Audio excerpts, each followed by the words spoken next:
సోమవారం కానీ శుక్రవారం కానీ వెళ్ళండి, మంచి ఫలితాలు సంప్రాప్తిస్తాయి. తదుపరి సింహరాశి. సింహరాశి వారికి ఈ వారం చాలా అనుకూలంగానే ఉంది. వీరికి అర్ధాష్టమ నడుస్తుంది. కొన్ని పనులు నిదానంగా అవుతాయి, కొన్ని పనులు మధ్యలో ఆగిపోయినా తర్వాత పూర్తి అవుతుంది. వ్యయంలో గురువు ఉన్నారు. వీళ్ళకి అష్టమాధిపతి గురువు వ్యయంలో ఉన్నారు. ఖర్చులు అధికంగా ఉంటాయి. రూపాయికి ₹2 ఖర్చు ఉంటుంది, లేదా రూపాయి ఖర్చు ఉంటుంది. ద్వితీయాధిపతి అయిన బుధుడు చతుర్థంలో ఉన్నారు కుజుడితో కలిసి. కుటుంబపరంగా చిన్న మనస్పర్ధలు, ఇబ్బందులు ఉండే అవకాశం లేకపోలేదు. సంతానానికి మన సంబంధం వస్తుంది, చేద్దాకా వచ్చి చేజారిపోతుంది. అది ఎందుకు ఏమిటో తెలియదు, కారణాలు ఉండవు. కుటుంబం కోసం సాయశక్తిలా కష్టపడతారు, అది గుర్తించేవాళ్ళు చాలా తక్కువ మంది. బయట వాళ్ళు పేరు ప్రఖ్యాతులు ఉంటాయి, కానీ ఇంట్లో వాళ్ళు మనం ఎప్పుడు గుర్తించరు.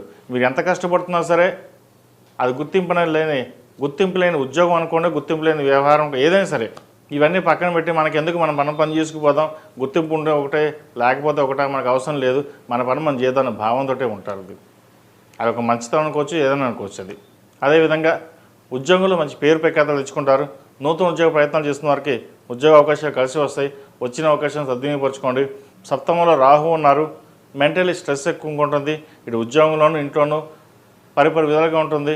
చేసే పని మళ్ళీ చేయడం, లేదంటే ఇబ్బంది పెట్టడం ఇదిగా ఉంటుంది. ఆరోగ్యరీత్యా కూడా చిన్న ఇబ్బందులు ఉంటాయి, పెద్దగా ఉండవు. కానీ ఆలోచన విధానం మటుకి ఏదో అయిపోతుంది, లేదా హెల్త్ పరంగా ఇబ్బంది ఉంటుందేమో అన్న భావన ఉంటుంది. ఎటువంటి భయపడాల్సిన అవసరం లేదు. సమయానికి భోజనం, నిద్ర తీసుకోవడం చెప్పదగినది. లాభాధిపతి ద్వితీయాధిపతి బుధుడు చతుర్థంలో ఉన్నాడు, కుజుడితో కలిసి వక్రించి ఉన్నారు. భూ సంబంధించిన విషయ వ్యవహారాలు ఒక కొలిక్కి వస్తాయి. స్థిరాస్తులు పెంపొందించుకోవడం చేసే ప్రయత్నాలు కలిసి వస్తుంది. ఇల్లు కానీ ఫ్లాట్ కానీ కొనుగోలు చేస్తారు. ఏదైనా సరే నలుగురిలో గౌరవంగా ఉండాలనే భావన ఏదైతే ఉందో కలిసి వస్తుంది. కుటుంబ సహాయ సహకారాలు, ముఖ్యంగా తల్లి వైపు నుంచి సహాయ సహకారాలు చక్కగా లభిస్తాయి కూడా మీకు. అదేవిధంగా సంతాన భాగ్యం, సంతానం కోసం చేసే ప్రయత్నాలు, సంతానం కోసం ఎదురుస్తున్న వరకు మంచి శుభవార్త వినే అవకాశం గోచరిస్తోంది.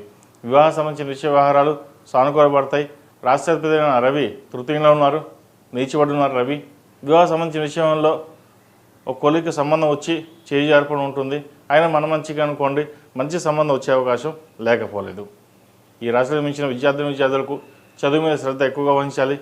దుర్వ్యసనాలకి దూరంగా ఉండడం, చెడు సావాసాలకి దూరంగా ఉండడం చెప్పదగిన విషయం. ఇది అందరికీ కాదండి, కొంతమంది మటుకే.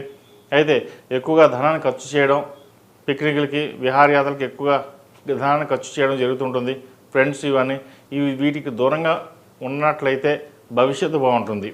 ఈ రాశిలో జన్మించిన స్త్రీలకు వృత్తి ఉద్యోగాల పరంగా అనుకూలమైన స్థానం లభిస్తుంది. మంచి ఉద్యోగం వచ్చే అవకాశం కూడా లేకపోలేదు. ఉన్న ఉద్యోగంలోనే ప్రమోషన్ వచ్చే అవకాశం కూడా గోచరిస్తుంది. ఎన్ని ఉన్నా కాస్త మెంటలీ స్ట్రెస్ అనేది ఎక్కువగా ఉంటుంది. సప్తమంలో రాహు ఉన్నారు. అదేవిధంగా అష్టమాధిపతి అయిన గురువు వ్యయంలో ఉన్నారు. వ్యయాధిపతి అయిన చంద్రుడు తృతీయ చతుర్థ పంచమ స్థానాల్లో సంచారం వల్ల మనసు కొన్ని విధంగా ఇబ్బంది పెట్టే విధంగా ఉంటుంది. కొన్ని మంచి ఫలితాలు ఉంటాయి. అయితే ద్వితీయంలో చంద్రుడు సంచారం వల్ల మనసు పరిపరి విధాలుగా ఉంటుంది. ఏదైనా ఒక నిర్ణయం తీసుకుందామంటే అది ముందుకు వెళ్ళడం, వెనక్కి వెళ్ళడం అనే విధంగా గోచరిస్తుంది.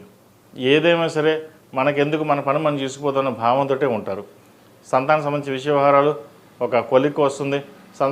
సంతానానికి ఒక వివాహం చేయాలనే యోచన చేస్తారు. మంచి సంబంధం కోసం ప్రయత్నాలు చేస్తారు, సంబంధం కుదురుతుంది. అదేవిధంగా సంతానం సంబంధించిన విషయ వ్యవహారాలు వీరికి అన్ని చక్కగానే ఉన్నాయి. ఒక శుభవార్తను కూడా వినగలుగుతారు. దైవ దర్శనాలు చేసుకుంటారు. సాధ్యమైనంత వరకు ప్రశాంతమైన వాతావరణం ఏర్పరచుకోవడానికి చేసే ప్రయత్నాలు కొంచెం భగ్నపరిచే వాళ్ళు కూడా ఉంటారు. వాటిని పక్కన పెట్టి మీ వరకు మీరు ప్రశాంతంగా ఉండడానికి ప్రయత్నం చేయండి.